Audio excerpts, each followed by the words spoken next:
Les Juifs ne devraient jamais célébrer Halloween. Cette fête a ses racines dans l'idolâtrie et s'oppose à notre Torah. Bien qu'elle puisse sembler un amusement innocent aujourd'hui, Halloween est en réalité issu d'une forme de magie noire idolâtre, apportant une grande impureté spirituelle dans le monde. Même avec des costumes et des bonbons, cette célébration reste contraire à nos principes religieux.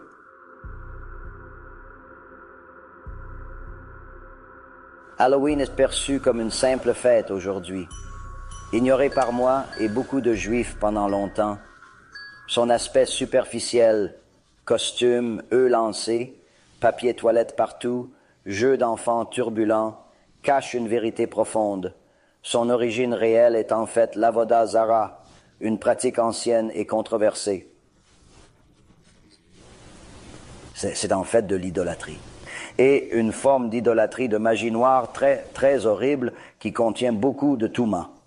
Et si vous remarquez aujourd'hui, peut-être que vous remarquerez probablement plus l'année prochaine que cette année, si vous y prêtez attention. Il se passe beaucoup de choses étranges pendant Halloween. Beaucoup de disputes dans les maisons, beaucoup de choses négatives, très, très étranges. La Touma vient de ceux qui fêtent en costume, mais l'avoda zara persiste. Le plus triste est que des Juifs y participent, ignorant que derrière cette célébration superficielle se cache une réelle avoda zara.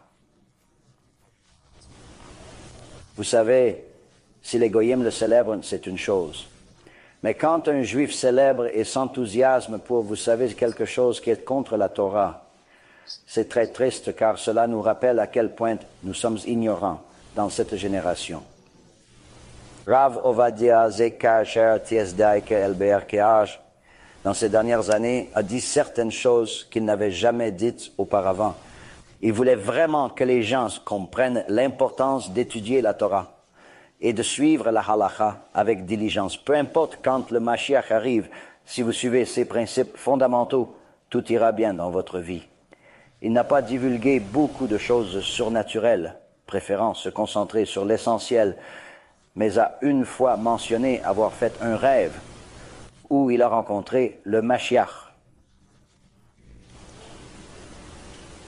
Rav Mutsafi raconte un rêve où il rencontre le Mashiach. Il lui demande « Quand viendras-tu » Le Mashiach répond qu'il ne peut pas venir, car plus d'1 million d'enfants en Eretz Yisraël ne connaissent pas le Kriyat Shema, une prière fondamentale. Cette révélation souligne l'importance de l'éducation religieuse pour hâter la venue du Messie.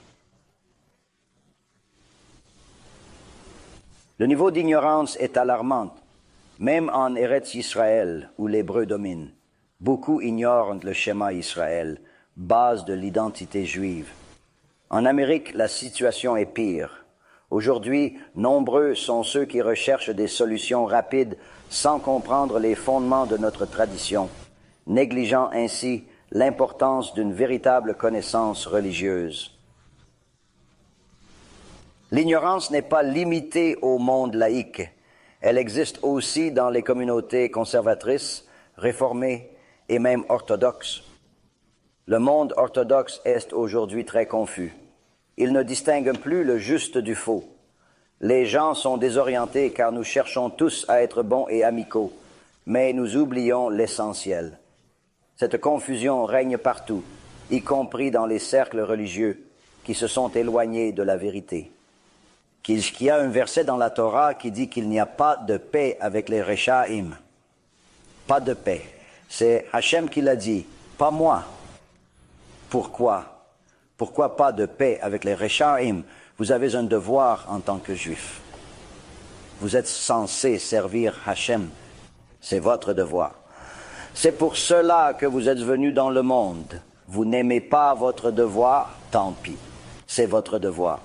Il n'y a que 2 types de Juifs. Ceux qui servent Hachem et ceux qui ne le servent pas. Les autres noms, conservateurs, réformés, orthodoxes, sont des étiquettes sans importance. Servir Hachem, sincèrement, est l'essentiel, peu importe comment on vous appelle. Qu'on vous nomme orthodoxe ou Optimus Prime, seul compte votre relation avec Hachem. Ne pas servir Hachem a de l'importance, ainsi que la façon dont on vous appelle. Cela dépend vraiment de la raison. Si c'est par ignorance ou indifférence, comme je l'étais pendant longtemps, et que vous vivez simplement selon vos propres règles, faisant ce qui vous plaît et évitant ce qui vous déplaît, c'est une chose. Mais si c'est par choix délibéré, en pleine connaissance de cause, c'en est une autre, bien plus grave. C'est une chose. Mais si vous vous qualifiez de conservateur, réformé, reconstructionniste ou orthodoxe ouvert, ou de tout autre type de sectes hérétiques, c'est un problème grave. En déclarant appartenir à ces organisations ou mouvements, vous déclarez ouvertement la guerre contre la Torah et Hachem Yitbarach. Vous affirmez que faire partie de ces groupes équivaut à dire « je fais partie du Hamas ». Cela revient à s'opposer directement aux principes divins. Le Hamas a pour mission de tuer les Juifs. Je n'y crois pas. Que voulez-vous dire? Vous en faites partie, donc vous y croyez. Vous témoignez vouloir tuer des Juifs. En faisant partie d'une organisation conservatrice, réformiste, reconstructionniste, Open Orthodoxy ou d'un autre mouvement intermédiaire, vous approuvez toutes leurs actions sans réserve. L'acceptation de rabbins non-juifs ou d'un chef conservateur homosexuel à Jérusalem, vous l'approuvez tacitement. Vous cautionnez ces positions controversées par votre adhésion, sans réflexion ni discernement. C'est comme si vous donniez un blanc-seing à toutes leurs décisions, sans jamais les remettre en question. Votre silence équivaut à une approbation totale de leur choix, quel qu'il soit. Une célébrité conteste l'interdiction de l'homosexualité dans la Torah. Inacceptable. Adhérer à des groupes remettant en question la Torah fait de vous un ennemi de Hachem. Pas de paix avec eux. Solution, servir Hachem sans violence. Un rachat reste rachat après sa mort. Même une adhésion partielle à ces groupes vous rend ennemi de Hachem. Qu'ils soient d'accord ou non, ils font partie des ennemis de Hachem. Vous n'avez pas droit au shalom. Que faire? Servir Hachem. Cela signifie-t-il tuer des gens? Non, chas shalom, ce n'est pas ce que nous préconisons. Nous ne sommes pas des psychopathes. Mais on ne peut pas transformer le rachat en tzaddik simplement parce qu'il est mort. On ne devient pas tzaddik simplement en mourant. La Gemara mentionne Rabbi Chanina ben Doza, accueilli par Hachem dans Olam Haba après sa mort. J'ai déjà expliqué cet événement en détail. En résumé, si vous faites une teshuva sincère jusqu'à la mort, vous pouvez atteindre ce niveau. Ne pleurez pas seulement jusqu'à ce que vos yeux fassent mal, mais pleurez jusqu'à en mourir. Si vous pouvez pleurer de teshuva à ce point, vous pouvez être Rabbi Dodi. Sinon, n'utilisez pas cette histoire comme source. Quand quelqu'un s'inscrit dans une synagogue conservatrice ou réformiste, il doit comprendre que ces organisations soutiennent des mouvements politiques. Rendre la Brit Mila illégale en Israël et en Amérique, surtout en Israël. En Amérique, ils ont tenté d'interdire la shechita. Sans abattage rituel, plus de kashrut. Si on ne peut pas abattre les animaux selon les règles, la kashrut disparaît. Vous devrez alors manger des sandwichs au chocolat ou trouver d'autres options kasher. C'est tout.